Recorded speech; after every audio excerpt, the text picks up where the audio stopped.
5 minutes left until we're live. Put your questions in the chat now for them to be answered first.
Hello, everybody, and happy Friday. My name is Noah Wickham. I'm a brand director here at My Amazon Guy, and I am here to answer any and all of your questions that you can throw at me about Amazon, agency life, e-commerce in general, anything you have ASIN related, any issues on Amazon seller support, anything in between.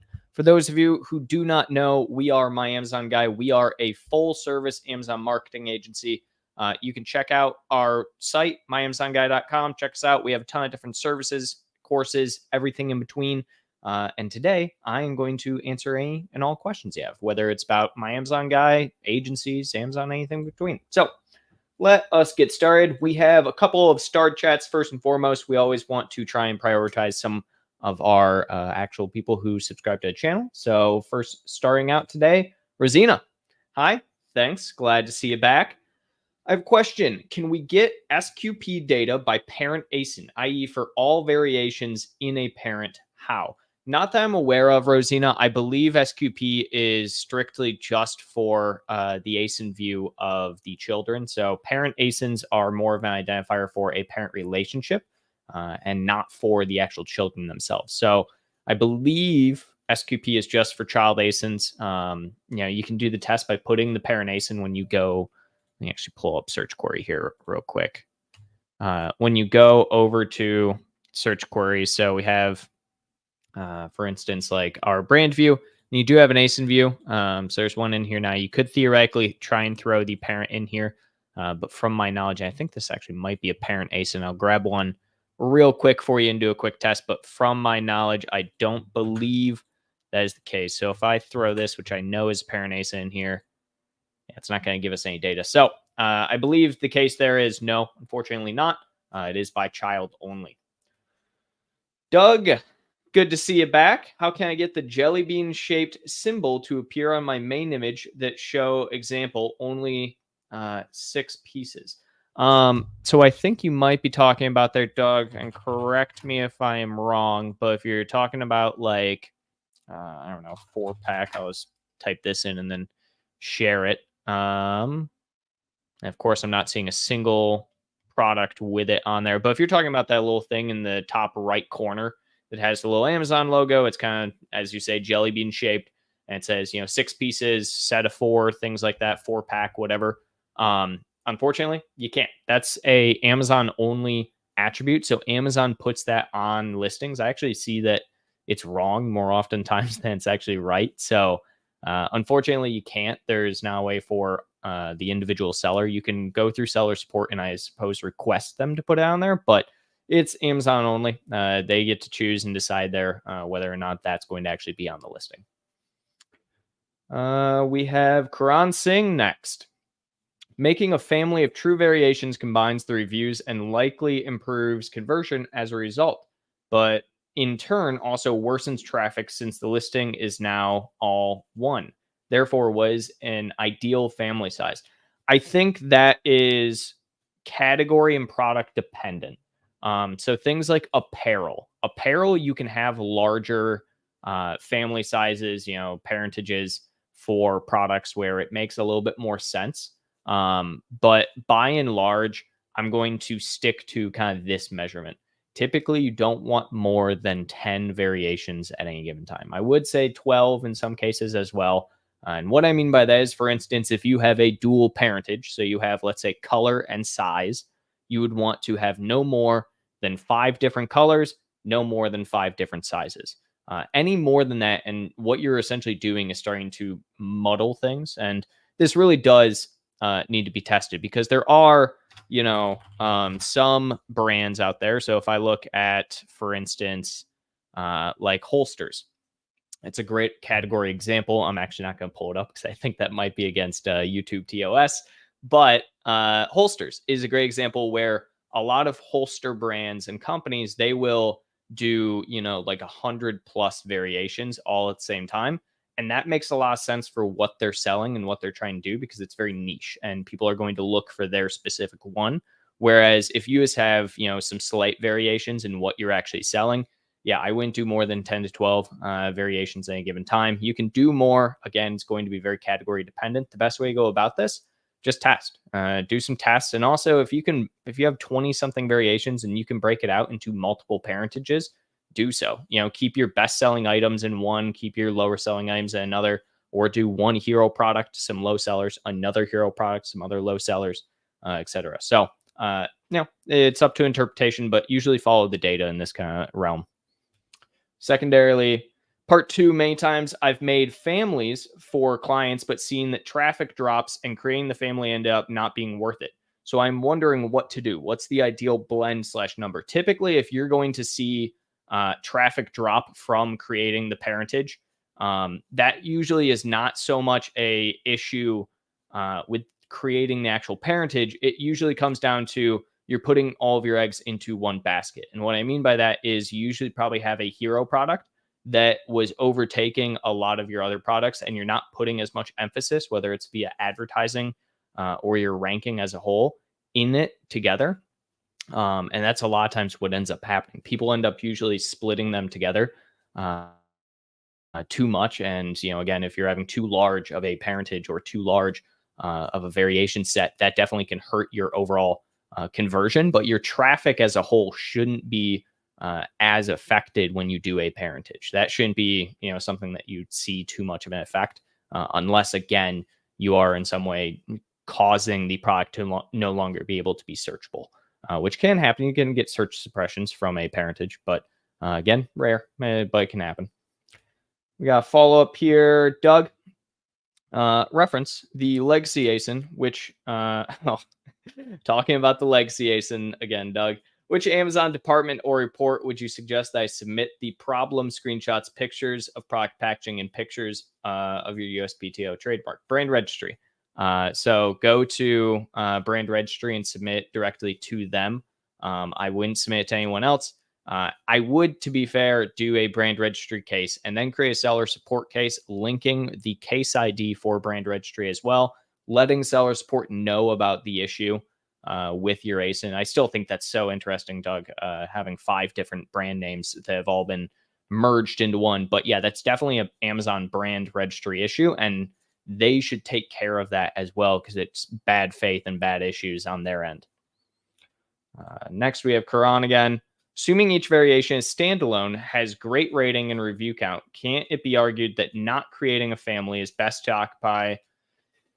If you have less than 1,000 reviews on an ASIN, then I could even say if you have less than 500, you're not really benefiting or have a net benefit from not creating a variation. If you have multiple standalone products, that could be a variation. The best way to look at it is, if you have 3 products that, they're doing well by themselves, they have 200 reviews, 150 reviews, something like that all together, by themselves. And then, why would you not try and parent them and then have essentially 750 reviews, which looks a lot better than just 250. If you have, the issue with 2 to 6 variations, then typically speaking, it sounds still like you're probably having more of a ranking issue than anything when it comes to your and your indexing issue when it comes to your keywords. So I would definitely start there more than anything. Rosina, SQP shows quantity 1 purchase for my brand on leather shoes men, while search term report shows 9 sales of my product in the same brand. How can we then trust SQP's accuracy when optimizing data-driven PPC? So SQP search term report is on the advertising side, not in my opinion as reliable. So it's going that 9 is going to show you everything, right? Whereas SQP is going to show you a date and time frame. So search term report will show orders even if they turn into cancellations, whereas SQP is only going to show you orders. Again, for that as well, SQP is going to better give you an understanding of like actual conversion, whereas search term report is trying to show you converting clicks, right? Rather than full on conversion from the actual item. So I would definitely still trust SQP over your search term report in that case. A couple more here.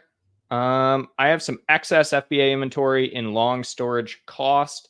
How can I move some of it to Amazon? AWD, will a simple removal order do, or is there a separate workflow for this? Please guide.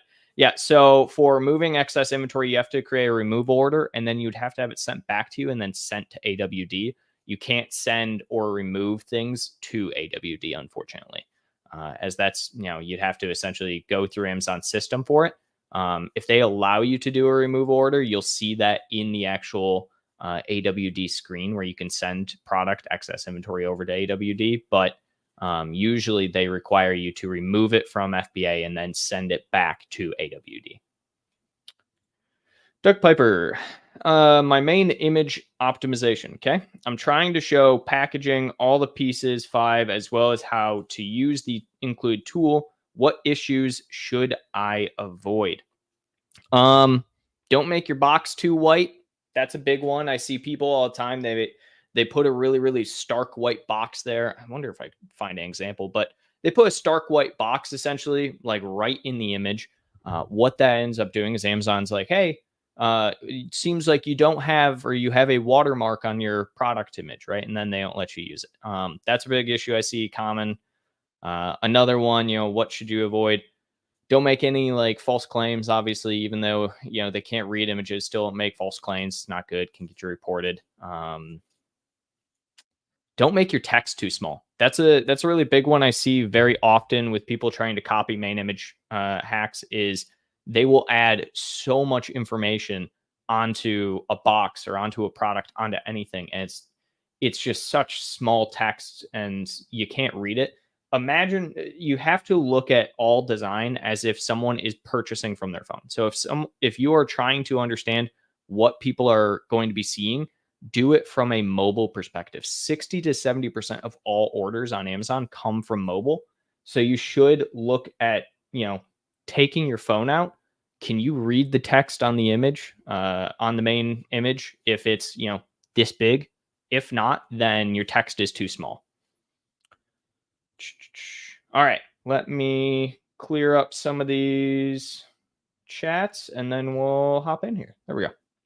Andy, how bad is it to use a competitor's brand name in the generic keywords in the backend? Could I get suspended or would I get a warning first? It's not necessarily a bad thing. If you're talking about like search terms, I think that's fine.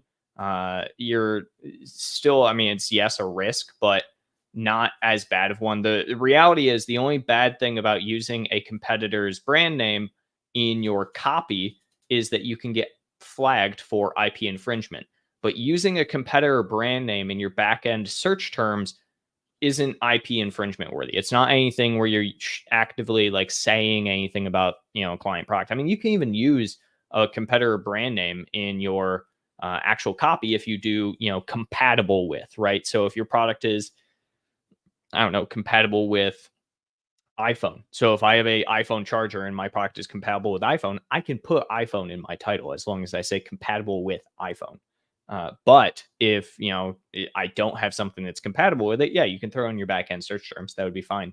iPhone, absolutely type thing you could throw in there. All right, let's see. We have Daniel. Hi, hope you're doing well. I am. It is Friday. It's chilly here in Michigan. It woke up this morning. It's 45, high is 67 today. We're in full fall swing. Gotta love it. First of all, thank you very much. No problem. You guys are doing an amazing job for the Amazon community. Do my best. I try.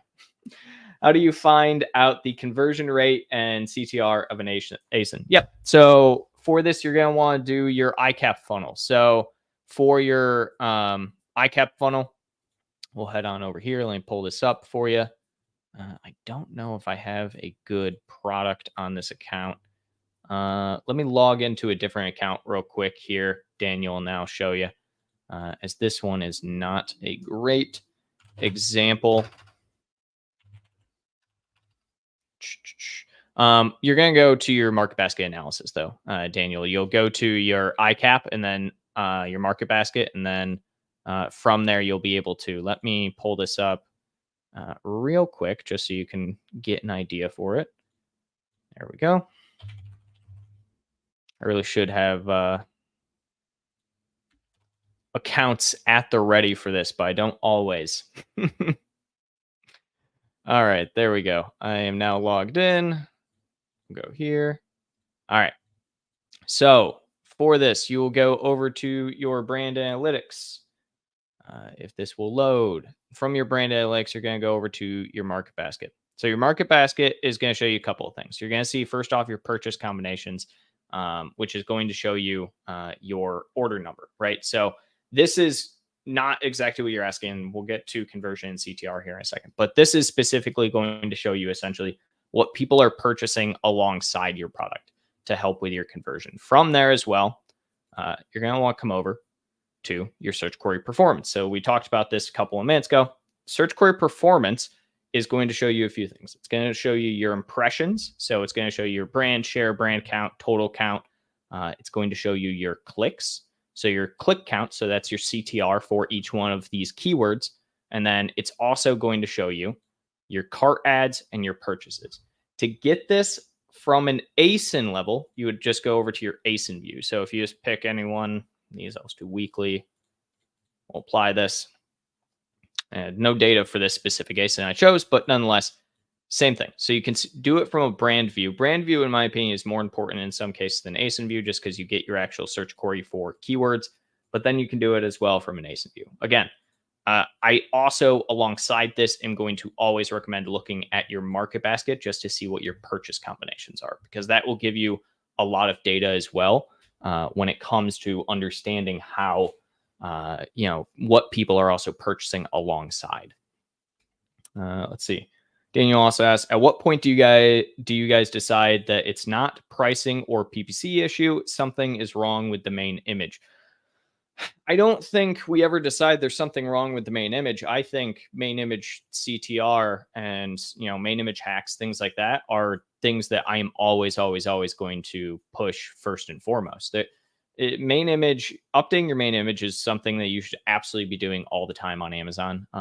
There are always tiny, small modifications you can make. You should be A/B testing all the time. I am a firm believer in a few different things on Amazon. One being that you should always be doing an A/B test of some kind. Absolutely zero reason not to be running an A/B test. Even if you have great conversion, great click-through rate, test the smallest thing. Test, changing the placement of, even one word from the top of your product down to the bottom. Small things can matter inconsequentially, even when you're super large. Secondarily, stuff like brand tailored promotion. So, but that's not your question. So main image, always be doing that. Always be doing main image hack. Deciding if there's something wrong with the main image and it's not pricing or PPC, that's click-through rate. Do you have a really crappy click-through rate? Yeah, that's going to be probably your main image or your title. So change your main image, change your title. Make sure you're targeting right keywords for relevancy. A lot of people don't think about the relevancy of what they're actually trying to target from a PPC perspective and keywords, and make sure it makes sense. So look at your search query performance for your keywords in your brand. What are you actually trying to go after, etc. Then, is it good to target keywords that contain competitor brand names? How do you target those keywords? Lastly, do you neglect 24 to 48 hours when optimizing PPC? Kindly answer these questions. Thank you. Yeah, no problem. So yes, target competitor keywords. That's considered a competitor campaign. You should target competitor products, competitor keywords, etc. You should always be targeting those. They're your competitors for a reason. You want to try and take sales from them. Do I neglect 24 or 40 hours when optimizing? Neglect's a heavy, strong word, but yes. I don't think you should be making major optimizations more than every 48 hours or so. You can do it every 24, but you're going to be missing too much data there every 24 hours, unless you see that like you're wildly overspending on ACOS or something. But like if you're talking minor modifications and optimizations, yeah, it's not as useful to do it every 24 hours. All right. Hey. Okay. How can I force a dog page for a discontinued product? I deleted the page content and deleted the ASIN from inventory, but my brand name and ugly reviews still appear on the listing. Yeah, you can't. So the only way you could do it is by getting the actual product page taken down. The only way to do that would be to have it break TOS in some way, shape, or form. So I don't know, add some restricted keywords or prohibited keywords onto the actual copy and the title and everything. But yeah, once an ASIN is on Amazon and optimized, it stays on Amazon for a long time. Amazon doesn't often get rid of old product listings and old ASINs and things like that. They do every so often get rid of some, but the only real way is if you get the product suppressed and taken down. And the best way to do that, add some prohibited keywords on there, and boom, next thing you know, it'll be down before you even know it. So I don't know, look up a list of prohibited keywords, just start adding them in. Let's see here. Hi, should we give public reply to seller feedbacks, positive or negative, and how to deal with negative seller feedbacks? I'm up in the air on this one. I don't have a personal preference here or professional preference. I think that public reply could theoretically help you in some cases. It's good to show good faith. And for negative seller feedbacks, if it's negative and it's true and it's about the product, it'll stay around forever and you can't do much. If it's negative and it's false, Amazon will do something about it because that's against term service. Yeah, I mean, I think this is really dealer's choice. I wouldn't personally, just because that's a lot of effort, a lot of work, and it's probably very, very, very little reward there.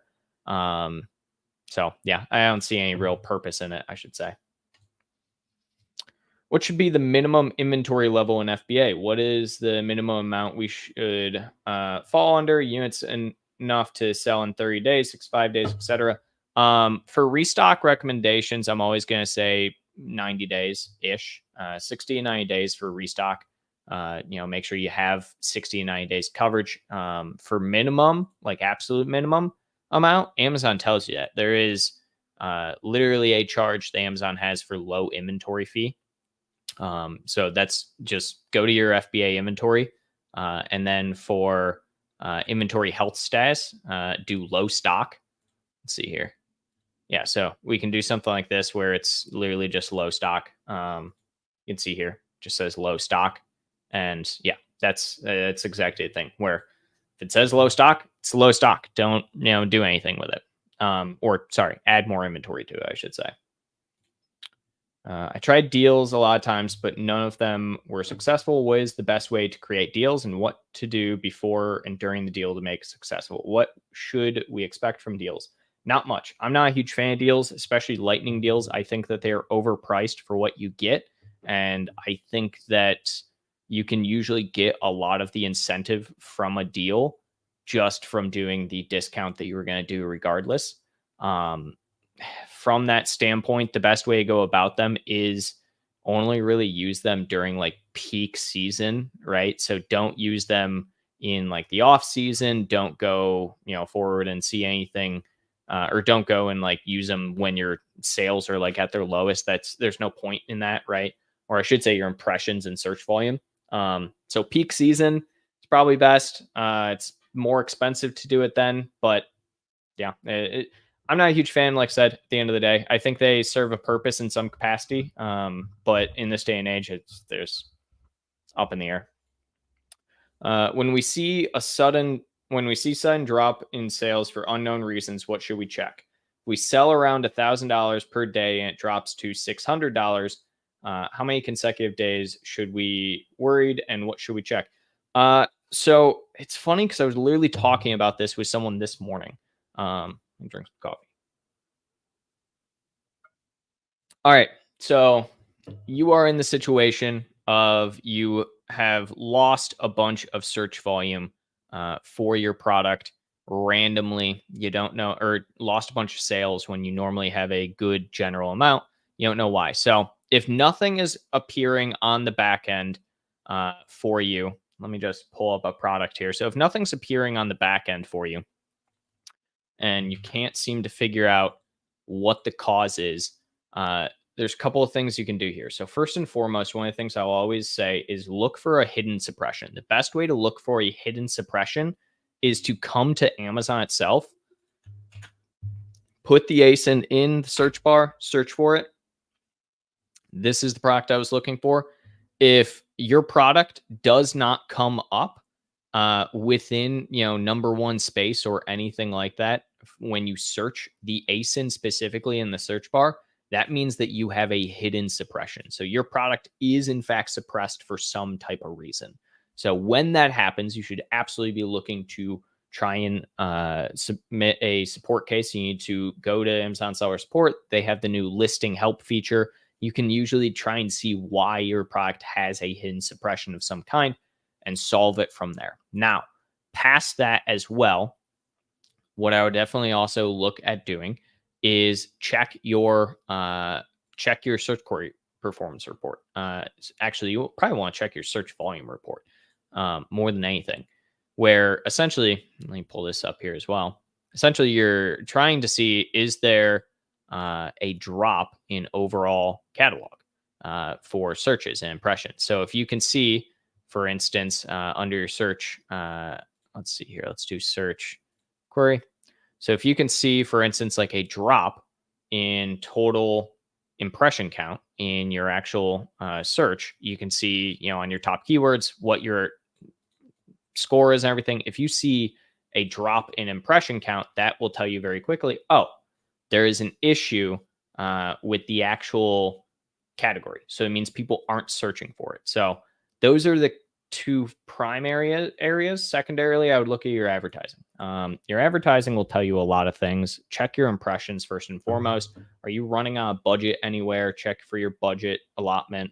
Are you, again, is your product restricted for some reason from selling or advertising? There's a lot of reasons you can drop sales very quickly.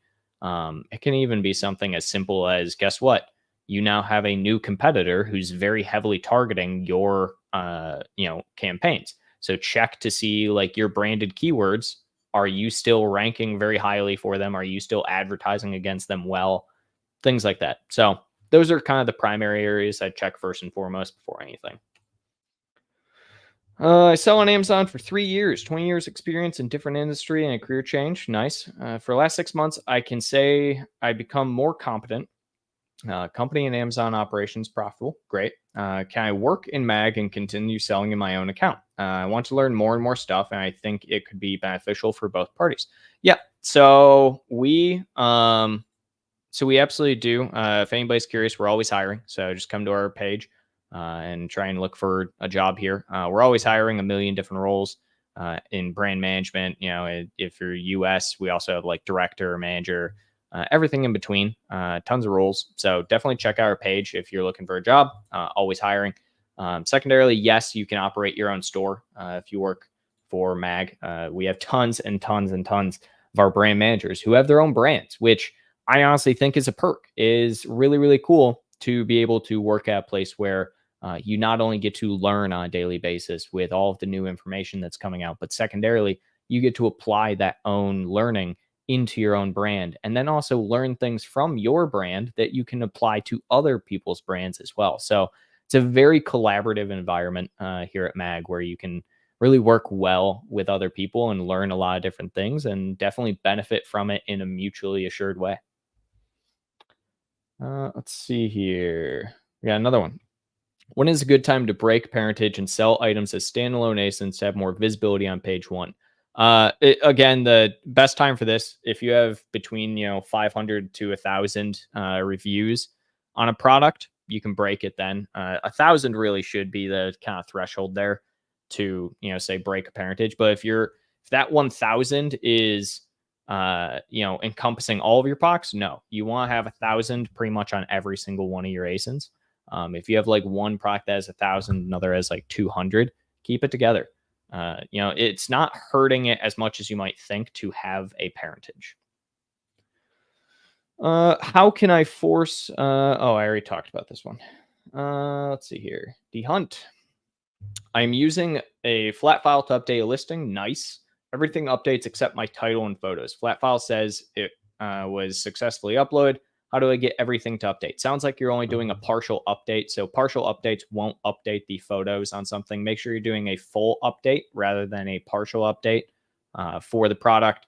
And then secondarily to that, if you're still facing issues, there are some error codes. Make sure you check that there isn't a download that you can do. Check your download of your upload and see if there's any error codes in there and come back to me. There's a lot of error codes that specifically affect, I think like 8324 is one that is specifically around like photos not updating. And the way to essentially solve it is that you actually have to just go through and have seller support do the upload for you, which is kind of a pain in the butt. But it works. So yeah, check to make sure you're doing full update. Check to your download of your upload to make sure that there are no error codes present there. If there are, likely it's going to be one of those error codes, and then you're just going to have to go to seller support. Surge. I upload images of perfect quality to A+ Content Manager. The size ratio fits exactly this size ratio of the used modules, but in the end, images appear with worse quality for some reason. Any idea why? Not specifically. So I would check to make sure that when you're actually uploading the image that it is in specific format. I see this happen a lot when you upload, I want to say it's PNGs. I can check internal. I know that a lot of I'm not positive on the exact answer here. I know some of our designers have had this issue in the past, Surge. So if you want to shoot a message over to podcast@myamazonguy.com to just shoot me a reminder, I'll shoot this internal to our designers, and I'm sure one of them will be able to give me the exact answer. But I think it usually has something to do with the type of file format that you're actually uploading. Oh, there was another question there, I think. We have a lot of questions in the back. There we go. If I manually force suppress my FBA listing for reasons I prefer, okay, will my account health get impacted due to stranded inventory? So stranded inventory isn't necessarily account health related. I mean, it is, but it isn't. So the answer is yes, but also it's not going to be like a super negative. You would just, I would say, the stranded inventory, you just deal with the stranded inventory. That's an inventory issue, not an account health issue. What's next? Roichi, good to see you. One ASIN green color was ranking well over the other brown and selling more. Cool. So I had coupons for a week to the brown. Then sales went up equally to the green, but then after coupon, green dropped in sales. Then I put both on sale, but now I barely see green sales. How do I increase the green sales again? I'm on page 3 for green, and brown is page 1 organically, but ranking are same for both. I've looked at keywords, and I'm getting great impressions in CTR of 0.8 to 1.1%. Organic sales equal to ad sales, but I changed image and got fewer clicks from before. So I put that, okay, in CTR. Dropped even more. Not sure what happened. I feel like any change throws off algorithm. Should I have to give several days to shift, adjust? Is that true? How do I get green to start selling again? PPC campaign is the same for both. No suppression on green. I mean, you said it yourself there, Roichi. Where was it? Green's on page 3 and brown's on page 1 organically, right? So you set yourself of the reason brown is selling more is because it is ranked higher organically. I know you're saying their rank is the same. It's not. The reason it looks the same is because when you look at ranking for those kind of things, it's going to pull the parentage ranking, not actual individual ASIN ranking for the children. So if you're on page 3 with green, then you're on page 1 with brown. That's why. How do you get this to change? Same the way that you did before. Add a discount only a green, push a little bit more on the green side, etc. You could even look at breaking this apart from a parentage perspective. It sounds like both products have legs that they could move on their own. And, from that, it sounds like people just tend to prefer one over the other for whatever reason. That's really going to be the best way to go about it, is maybe breaking that parentage and then going from there. But not something that's necessarily super necessary, I suppose. Andy, thank you. Thank you very much, Andy. We got Stephen J. Customers are reviewing the wrong product about 10 to 15% of the time on ASIN. Multiple bin checks later, FBA claims the correct product is in location. What should I do? It's been going on for a month, I assume is the next thing there. All right. So when you are doing bin checks and they say it's the correct product, are you asking them to take a picture of the product to send to you? If not, you need to have them do a bin check and send you a picture of the product. You will be able to tell if it is the correct product or not, I'm assuming. Past that, it sounds like you probably have a wrong label. So when they do bin checks, they're not looking for the product. They don't know what the product is, right? Like this warehouse workers at Amazon do not know what a product is supposed to be. They look at labels only. So what it sounds like is you might have a mixed batch of products with labels. This can happen from time to time. If that is the case, you'll have to either have the product removed entirely and do a relabel yourself, or try and get Amazon to relabel, but I wouldn't really trust them with it. I've had this happen a few times. Really, the best route to go here is make sure you have your FBA or FBM listings active, remove all the inventory, do a self check, which I know it's expensive, but if it's 10 to 15% of the time, that can add up cost wise as well. Let's see, we got Andy again. Let's see. Oh, wait, I think we skipped one here. Roichi. Is it my listing that's the issue? My bid is that suggested bid, getting 15K impressions overall in 1 month. Spend is $120. 5 orders and sales of $99.95. What should I do differently, or is it that my listing image is not converting? You have good click-through rate. Listing image is fine. Price is always number one converting factor. My guess there. Roichi, again, is the same thing I was saying beforehand. You just have to run a discount. It sounds like that's really what pushed Brown up top anyways. So run a discount. And you should see some improvements there. Andy, reusing a competitor's brand name and keywords in the backend. I noticed it says this next to the field where you put your keywords. No repetition, no competitor brand names or ASINs. Yeah. So specifically speaking, Andy, again, it's kind of a gray area. You're not technically supposed to put the competitor brand name, but you can. Are they going to notice it? Are they going to, take your listing out for it? Unlikely. It's not something, again, I am typically going to do on a listing, but it is something that you can do on a listing. The reason, again, you don't want to do it for front end is because you'll get IP claimed. For back end, Amazon's not going to typically notice if you do that. The purpose here is because you could end up having your product get flagged for being similar to another ASIN. So up in the air. Still, it's a gray area. It's not something that necessarily is going to get your listing taken down or your ASIN taken down. It's not something I'm going to necessarily do all the time. If you're looking for what I would do in the scenario, if you are hard pressed on getting impressions and you really want to do everything possible and you're not really worried about the impacts of it, go ahead and do it. It's not, again, something that's like 100% guaranteed going to get you taken down, but it's also not something that is like standard practice. Can I cite a competitor's brand in my bullet points like Coca-Cola used to do with Pepsi Cola? No. So again, copy wise, anything like that? No, absolutely not. But back in search terms, again, gray area. Necessarily, are you supposed to? No. Can you? Kind of. Yeah. Steven, they do send images and the ASIN uses manufacturer barcode, not FNSKU sticker.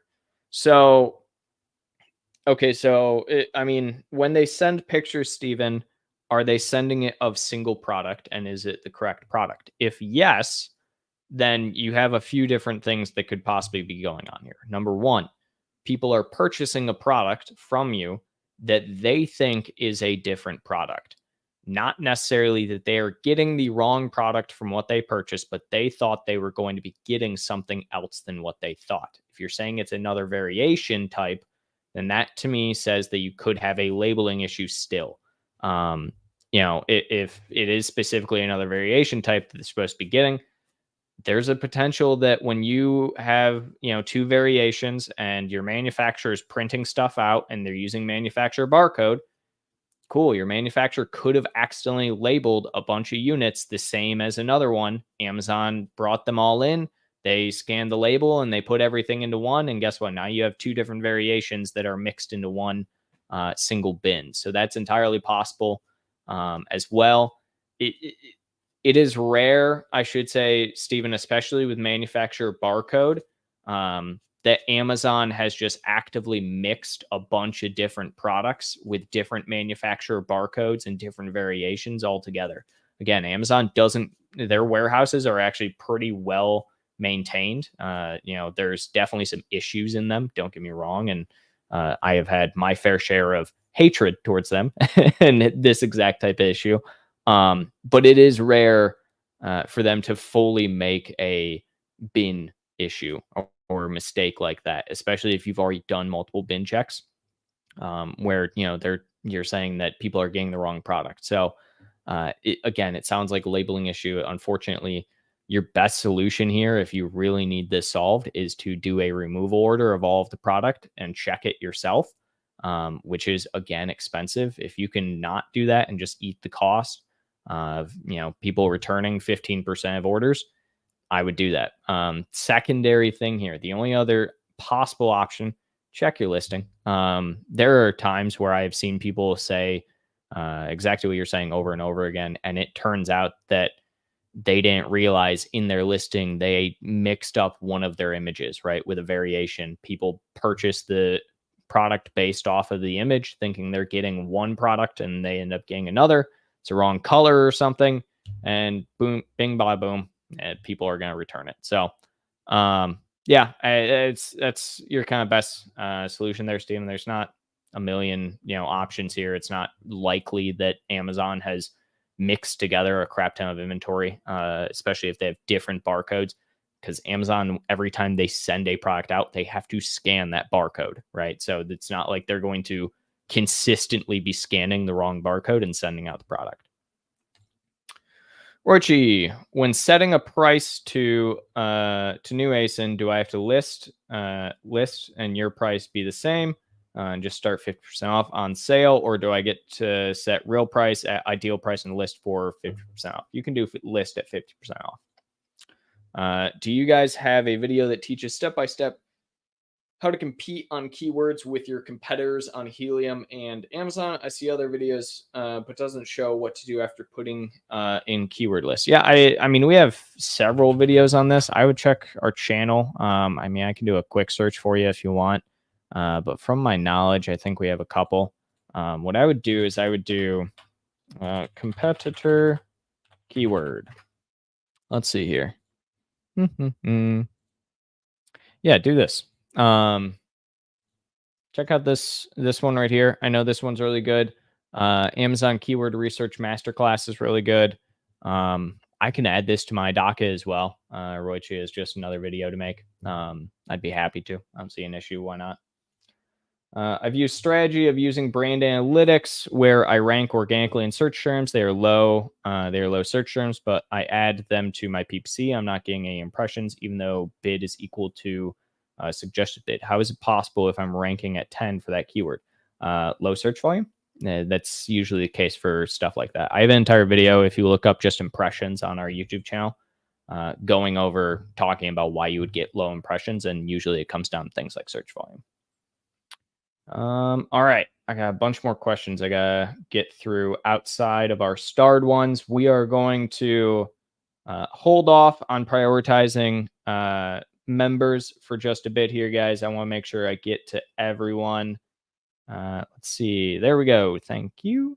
Hey, Noah, how many clicks and spend would you test keyword product targets for if product price ranges from $48?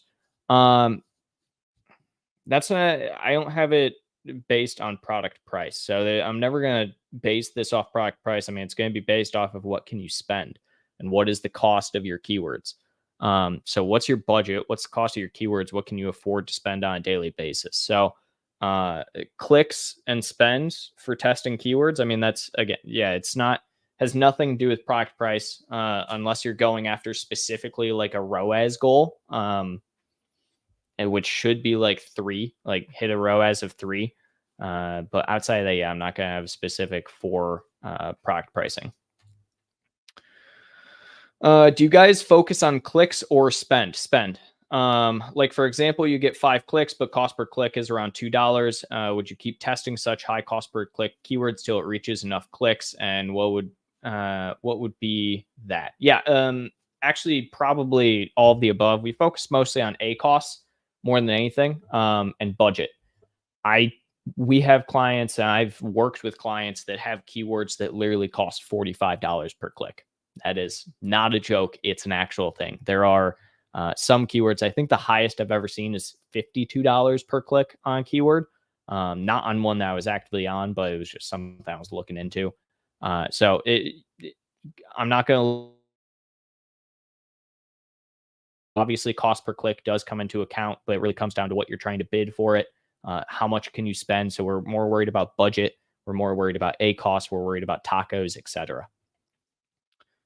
Hey, if I had prohibited keywords to a listing to force, is there a risk to my account? For example, if I change the product description to cocaine, yeah, kind of.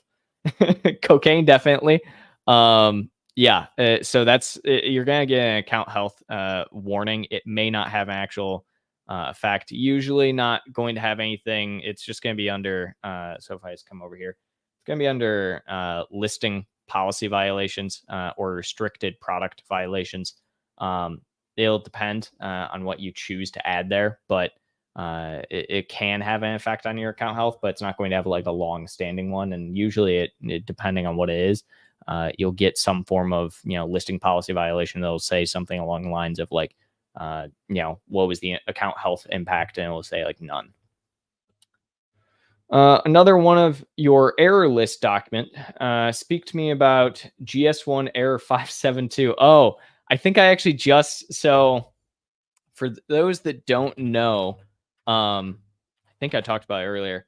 8572. I am making an entire series on error codes. I am going through every single Amazon error code there is and making a video talking about it and what the solution is. I'm not at 8572 yet, unfortunately, Matthew. But let me just pull this up and we can look at this real quick.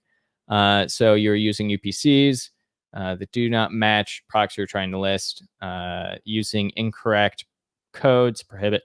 Ooh, you want to know what's interesting about 8572? 8572 is, I think, the same exact as what is it? If we go to 8572, I think 8572 is the same exact as 8566. Oh no, it's not. Wrong one. Kind of. Yeah. So it's kind of the same as 8566, which I do have a video out on 8566 right now that you can go check out. But essentially what this is saying is that you're trying to provide incorrect UPCs. When you're trying to provide, and I'm going to get rid of this because it's covering up on my face, and who doesn't want to see that? But when you're trying to provide incorrect UPCs, Amazon requires them to be GS1. For this specifically, when you are trying to provide them over and over again, and it's wrong ones, Amazon can typically try and suspend the ability for an ASIN to be created. It can suspend your listing ability. That's what this scenario is going over. Is you trying to provide a correct GS1 UPC and Amazon saying that they cannot match it, or they are currently matching it to another product. In the event that someone else has used your actual UPC that is GS1, which is what this goes over, you need to provide Amazon with your GS1 certification. You need to provide them showing your product with that UPC on the product in the form of a barcode. And you need to provide them essentially with the ownership of that. You can get the first and the last part of that from GS1 if you just ask their support to send it to you. And then, the actual picture of your barcode, that's the one that you're going to have to just take a picture of the product for. But yeah, this is an annoying one, unfortunately, to deal with. This will make a good video to go over this one. But yeah, unfortunately, it can happen that people can steal UPCs even if you buy them. And then, from there, you just have to deal with it. Marnie, how can I keep ranking higher or just maintain my keyword rankings? Get more sales. That's it. How does keyword ranking work? Sales. How does it work? Relevancy. Sales. Are you relevant to a keyword? Are you making sales on it? Good. You'll rank on it. What if I have hundreds of products for sale, for sales, drop question, and hidden suppression? I'm not sure what this is relating to. Probably a question I answered earlier, but yeah, let me look back here real quick. Is there specific? It's on Amazon 3 years. Oh, is this you talking about? Can you work a mag if you have hundreds of products for sales, drop question, hidden suppression? No. So I mean, if you are having hidden suppression issues and you have hundreds of products, I mean, you can get software that'll look for those kind of things. So Helium, I think, actually has a tool. I would have to look at it, but I think they have a tool that actually looks for listing suppression issues. There's not an easy way to go about it. I would ask it, are all hundreds of those products your majority primary sellers? No, probably not. So focus on your top 20% that generate 80% of your sales and look through those ones. Make sure, check to see all of the different steps for those as well. Marnie, when you launch a product and scaling, what is your average ACoS? I'm way over 100%, but getting decent sales velocity every day. That's product dependent. It really is. It's keyword dependent, product dependent, competition dependent. There's so many factors. Say, what's your average ACoS when you launch product? For most people, I bet they would tell you 100%, like over 100%, probably just because they're either, like you, trying to spend as much as possible to get as many sales as possible and as many clicks as possible, which is fine. But, set yourself an ACoS goal that works with your profitability and try and hit that. But if you're hell bent on trying to get as many sales as possible, go over 100% ACoS. Who cares? As long as you're, growing in sales overall and you can afford it. Rebecca, hi guys. Hey, Marnie, how do you optimize a listing with multiple variations? Coming from launching phase, all campaigns have all variations in it. You optimize based on each child ASIN and what you're indexing and ranking for. It's having multiple variations, you do it based on the variation. So you optimize based on what is the variation about. Is it size? Case if it's just size, you have so little to change for each one of the variations. It's just size. If you're trying to optimize based on, I don't know, pack size or color, like it really comes down to what is your variation type, optimize just that part of it, and then copy over all of the optimizations to the rest of them. Otherwise, if you have like very different variations, optimize based on variation. No error codes and doing full update on flat file. Yeah, D-Hunt, I would send that over to seller support, ask them to do an upload. And also make sure if you're using a specific link for your images, double check to make sure that your link is actually updating as well. And then also ask seller support if you have primary contribution rights. I've seen that be an issue sometimes. Or if somebody, like, for instance, was vendor central at some point. Thanks a lot for all the answers. Not a problem. And actually, on that, thanks. Drink a little more coffee. I'm getting a sore throat or something back here. Sore throat from talking so much, or it's the fall, or who knows what. Let's see here. Tommy. I just realized that tongue click was probably really bad for you guys. Sorry about that. I have an ASIN flagged for a trademark term causing the listing to be inactive. Okay. I've tried changing the title via flat file updates, delete, relist, and refresh, but nothing has worked. The catalog team has made progress. The ASIN has 2 SKUs, which could be an issue. The FBA inventory screen shows the update title, but the old title remains on the manage all inventory screen. Okay. Seller support sees my requested changes, but account health still sees the old text, keeping the listing inactive. I'm stuck in a loop with seller support. Yeah. I have been in this exact same loop before, Tommy. I know exactly what you're going through here. Your best solution is one, ensure that you are updating both the FBM and FBA or all SKUs all at the same time whenever you're doing any of the updates. Secondarily to this, make sure that for any future updates that you're doing to it, run it past seller support. So submit a case, let them know exactly what's happening. Have them push this. It sounds like the catalog team has made progress. Yeah. Try and push it again to the catalog team. Make sure they do a review of it. And then reach out to the SAS team. The reason for that is that sometimes they work kind of in tandem against account health team and with seller support team, and can usually make updates on the fly if you give them a call. So I'm not sure if everyone gets registration. Let me just pull this up here, but here we go. Oh, not SAS. I meant AHA, account health assurance. There we go. So give them a call, talk to an account health specialist. They can usually help in some capacity, a little bit more. They'll know a little bit more as well. Sounds like they're still seeing the old text, which to me, they can try and usually push it on the back end if you've already made the updates, but it's in their interest to try and get you back up and running and not have the account health issues. So, yeah, unfortunately, there's not like a silver bullet for this situation. It really is just trying to work with all of these crappy Amazon teams. We have a couple of pretty decent methods we've used before. If you want to shoot a message, Tommy, over to podcast@myamazonguy.com. I'll try and get back to you with maybe a template that would be pretty useful for you in this situation. Let's see. Subhan, our product reviews are not merged correctly throughout the variations. One of our old listing has 771 reviews, and we had a new variation, but it only is only displaying 90 reviews. We have contacted Amazon support. They first told that the product type have issue we corrected. Then they said the GL is incorrect. Then they said they corrected at their end. Still, our reviews are not merged. Delete the parentage. Then delete and relist the products, and then from there create a new parentage.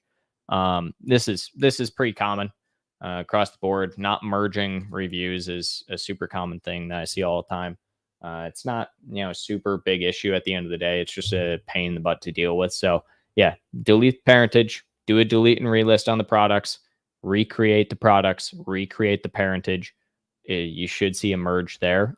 From there as well, submit a support case. Make sure that they do a merge on the actual reviews as well. Zinc, best way to ship from India to US, Amazon US.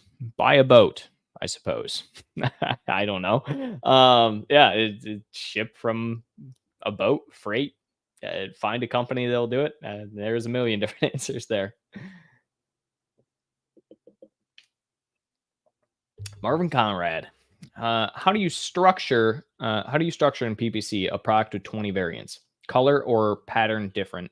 Do you advertise all of them or only the best sellers? I'll advertise everything. How do you structure it? Color, pattern variant, different.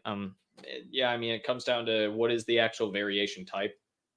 Amazon has pretty standard variations, right? It's color, size, fit, etc. So go with what works best. You can also A/B test it. I would actually A/B test it if I were you, Marvin. Go ahead and do an A/B test. Essentially, test for 2 weeks with one type and then redo it with the other one and see which one performs better. How do you advertise them? All of them. Advertise everything. Separate your best sellers into their own campaigns and then put everything else into campaigns together. Let's see. I lost my place somehow. Oh, there we are. Zinc. Best way to ship from India, US, a few pallets. Yeah, again, unfortunately, Zinc, I'm not a huge logistics guy. I mean, we have some recommended logistics partners, I think, on our third-party recommended services site. Outside of that, I don't know. I mean, find somebody who will do it, right? That's a customs issue. That's a tariffs issue, imports, exports, all that. I don't deal a ton with that. I do some stuff with it. And I know it decently enough to where if I was going to manufacture a product, could I get here? Probably. But yeah, I mean, AGL does not collect from India. Yeah. So you got to find your own freight carrier, essentially. SJ Retail, how to convince Amazon that my product is not hazmat. Have fun. You have to. So, do you have exemption for your product? Hazmat exemption for your product. If you don't, you need to get it. That's step one here. That's the biggest thing. Let's see. You did say they don't seem to be accepting my exemption sheet. Yeah, just keep resubmitting. That's literally what you have to do here. I have been through with Hazmat before. There are times where they will accept the exemption sheet very first time you submit it, and they're like, cool, thanks for that. There are other times that, and I was literally talking with another one of the directors here this morning about this, where they will take, 10, 20 times of submitting before they accept it. So unfortunately, it's just the way that the cookie crumbles. And then from there, if hope that you're FBA fulfillable with it. And if you're not, try and apply for the dangerous goods program for the moment. But the reality is you have to just keep submitting it. There's not really a real way out of it. It's probably not the most, but one of the most annoying things about dealing with Amazon's, crappy service is that they don't let you actually correct them when they are wrong, I suppose, is the best way to put it. Let's see here. Thank you. Dumb question. My bids are higher than suggested bid, down only, but not getting much impressions. Does this mean that everyone is being much higher? And if I'm getting a lot of impressions but low clicks, then it's my main image. If I'm getting high click-through rate for a keyword but no conversion, then my main image plus a plus. That's the issue. All right. You're not getting any impressions. Two potential causes. I have an entire video going over all of the different types of causes, but two potential. One, you're not bidding high enough. And so, yes, your competitors are bidding over you. Two, the product has next to no search volume and it just has low impressions to begin with, or the keyword, I should say. Now, if you're getting a lot of impressions, you're getting low clicks. Yes, main image issue, title issue. Check your main image, do a main image CTR, hack, and then also update your title. You're getting a lot of clicks, but you're not getting any cart ads and you're not getting any conversion. Check your bullet points, check your title. Make sure your product is actually relevant to what you're advertising. Make sure you're not just putting random stuff in your main image for it. Past that, A+ content, sort of. Not a huge converting factor. Number one converting factor, price. Are you price conscious? Are people advertising on your listing who are half the price of you with the same exact type of product?